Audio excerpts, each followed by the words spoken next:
the way, and the rainfall too, before the cold air that was already there across the north of Scotland in the first part of Thursday was going to make its way right down across the British Isles. I changed the day for Friday. You see the basic setup is much the same, and it's quite extensive across Europe too, so I'm sure other countries are warning, as our own Met Office are, for snow and ice quite widely across the British Isles during the course of the night.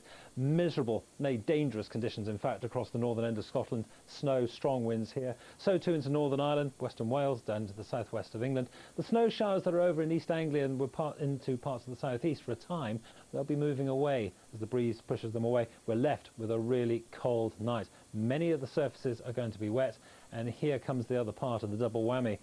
Many of those fairly damp surfaces will be freezing. If they're not treated, there will be a widespread problem with ice even into the south. Into the southwest, there will be the additional problem of significant snowfall. Similar sort of prospect as we get across the Bristol Channel into the western side of Wales initially, but this is on the move. It will gradually creep a little bit further east during the course of the day, so don't get caught out by that.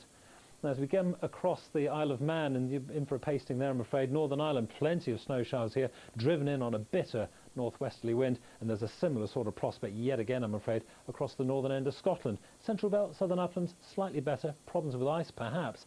Clear skies, very cold, sunny yes, icy potentially. Bits and pieces of snow may just get into the Midlands down towards the southeast in the morning on Friday, but the bulk of the snowfall will be found across northern and western parts, several centimetres, and even with some sunshine it does nothing for the temperatures, and if you happen to break down, you happen to be caught out unexpectedly, that's what it's going to feel like as well. Enough of Friday, this is Saturday. Early warning for heavy snow. Where? Well, this is where we think. England and Wales quite widely. This is concentrated heavy snowfall. It may look fine for a time. 3 hours later you could have had 20 centimetres of snow in inland areas across England and Wales. So one of the presets on your car or on your